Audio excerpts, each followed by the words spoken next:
Hello everyone, चलिए बात कर लेते हैं कि नवोदय विद्यालय जो कि कॉन्ट्रेक्चुअल बेसिस पर इंटरव्यू होने वाला है। तो कुछ ऐसे पॉइंट्स है जिसे आपको ध्यान में देना है, ताकि आपने अगर सब सही आंसर दिया हुआ है बट फिर भी आपका रिजेक्शन हो जाता है, तो इसका रीज़न क्या है कि क्या आंसर करेक्ट दिया फिर भी हमारा ये रिजेक्शन क्यों, है ना। इस तरह का माइंड में आता है कि अगर इंटरव्यू में आपसे 5-6 क्वेश्चन पूछे गए तो मैंने सारे कहाँ आंसर कर दिया बट रिजेक्शन हो गया है, और किस टाइप का क्वेश्चन पूछे जा रहे हैं वो हम इन वीडियो में देखेंगे, ठीक है। इसके अलावा हम देखेंगे कि जैसे आपका सब्जेक्ट कंसर्न है कंप्यूटर से, तो उसमें भी किस तरह के क्वेश्चन पूछे जाएंगे वो भी इस वीडियो में हम लोग देखेंगे। तो चलिए, सभी के लिए ये है, ना कि केवल कंप्यूटर साइंस के लिए ये है, ऑल सब्जेक्ट्स के लिए है कि आपको किस तरह के क्वेश्चन आएंगे और क्या आपको सावधानियां बरतनी है। तो देख रहे हैं जैसे कि आपका जो क्वेश्चन होता है सबसे पहले होता है उनका कि इंट्रोड्यूस योर सेल्फ, अपने बारे में आप बताइए। जैसे कि आपको अपना बताना होता है, ठीक है, अपने बारे में जो भी आपका है, वीकनेस है ना, स्ट्रेंथ क्या है, वीकनेस क्या है, ठीक है, ये सब बताना होता है। तो इंट्रोड्यूस जब भी अपने आप को करें आप, तो काफ़ी कॉन्फिडेंटली करें, है ना। काफ़ी कॉन्फिडेंस आपका मैटर नहीं करता है कि आपका वे ऑफ कम्युनिकेशन क्या है, मतलब कि इंग्लिश हो मीडियम या फिर हिंदी मीडियम हो, कोई भी मीडियम में आप इंट्रोड्यूस कर रहे हैं, वो कॉन्फिडेंस आपका दिखना चाहिए कि आपका कॉन्फिडेंस लेवल कैसा है। क्योंकि वो आप जो भी बोल रहे हैं उस पर अभी ध्यान देंगे कि जो पॉइंट आप कह रहे हैं, ठीक है। आप जब भी ये अपने बारे में इंट्रोडक्शन देने से पहले प्रैक्टिस कर लिया कीजिए, अपने घर पर जब हो रहे हैं तब प्रैक्टिस कर ले अच्छे से। आपका जो क्या स्ट्रेंथ है और क्या वीकनेस है, कि कहीं कहीं भी आप रह सकते हैं, और आपका इन्वायरमेंट से किस तरह से आपका फ्रेंडली होता है नहीं होता है, हर किसी का अलग अलग स्ट्रेंथ और वीकनेस होता है, ठीक है। उसके अलावा होता है कि वाई टीचिंग, है ना, आपने टीचिंग को क्यों प्रेफर किया, और उसमें भी ये पूछा जाता है कि आपने कॉन्ट्रेक्चुअल टीचिंग को क्यों प्रेफर किया है। तो आपको इसके लिए पॉजिटिव आंसर ही आपको फाइंड आउट करके रखना है, ठीक है। अगर आपको इन सब के आंसर भी चाहिए तो आप कमेंट में ज़रूर लिखिएगा, मैं उसके रिगार्डिंग भी एक वीडियो ज़रूर बनाऊंगी, ठीक है।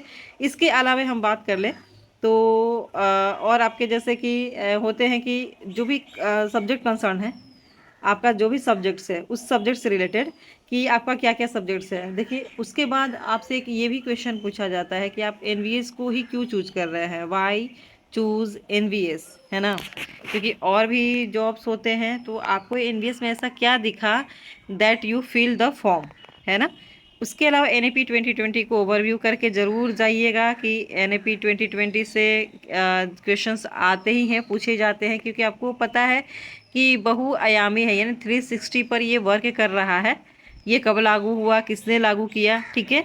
और इसके मुख्य जो पॉइंट है वो आपको नोट डाउन करके जाना होगा, ठीक है। यानी कि अपने माइंड में मेकअप करके उसको जाना होगा कि हमें इस तरह के क्वेश्चन यानी एनईपी 2020 से गो थ्रू हो लेना है आपको, ठीक है। इसके अलावा जैसे कि आपने पढ़ाना हो तो आप कैसे हैंडल करेंगे बच्चे को, ठीक है। अगर ये हम सेंस में ले कंप्यूटर टीचर की, तो वहाँ पर होता है कि आप अगर लैब करा रहे हैं बच्चे को तो किस तरह से लैब कराइएगा, मैनेजमेंट क्या होगा आपका, क्लासेस का क्या होगा, ठीक है। क्योंकि वहाँ मोस्टली क्या होता है, 20 कंप्यूटर होते हैं ना, 20 सिस्टम्स ही लगे होते हैं मोस्टली नवोदय में, कि 20 नोट्स हैं और आपके स्टूडेंट्स काफ़ी हैं। तो how can you handle and you, आप कैसे, आप क्या करोगे कि उसको लैब कराओगे, ठीक है। इसके अलावा हम बात कर लेते हैं कि जैसे कि कंप्यूटर से अगर हम रिगार्डिंग बात करें, ठीक है, कंप्यूटर सब्जेक्ट से हम बात करें तो आपको बेसिक नॉलेज होना चाहिए, ठीक है। अगर टीजीटी के स्पेशली बात करें हम तो, ठीक है, कि रैम और रोम, है ना, सिंपल सा क्वेश्चन अधिकतर वो डीपली नहीं पूछते हैं, वो आपका मोस्टली क्या है ना कि कॉन्फिडेंस लेवल चेक करते हैं, ठीक है। कंपाइलर इंटरप्रेटर में डिफरेंस क्या है, एल्गोरिदम फ्लो चार्ट क्या होता है, और उप्स का प्रिंसिपल, है ना, ऑब्जेक्ट ओरिएंटेड प्रोग्रामिंग लैंग्वेज होता है वो क्या होता है, स्टैक और क्यू क्या होता है, ठीक है। इसके अलावा आप बात करेंगे कि जैसे कि अभी पाइथन काफ़ी ट्रेंड में है ना, प्रोग्रामिंग एंड डीबीएमएस, ठीक है। तो प्रोग्रामिंग में आपको जैसे कि पाइथन के थोड़ी बहुत नॉलेज होगी भी तो चलेगी, ठीक है।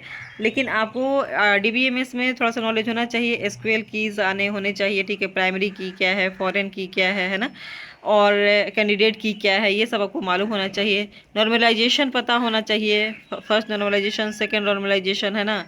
ठीक है, BCNF, ये सब कुछ आपको मालूम होना चाहिए। इसके अलावा एरे और लिंक लिस्ट, ये भी आपको मालूम होना चाहिए।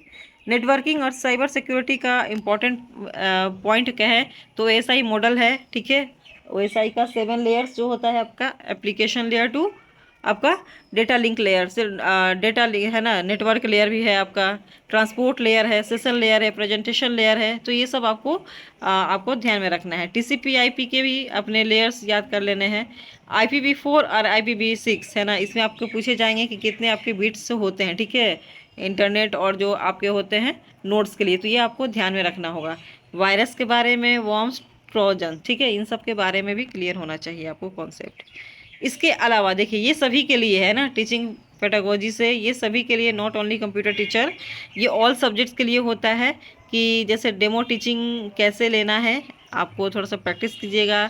उसमें डेट मेंशन करना होता है, सब्जेक्ट मेंशन करना होता है। ठीक है, और आपका जैसे कि पीरियड कौन सा है वो भी मेंशन होता है। ठीक है, और आप क्या टॉपिक पढ़ा रहे हैं सबसे पहले हेडिंग में वो देना होता है। ठीक है,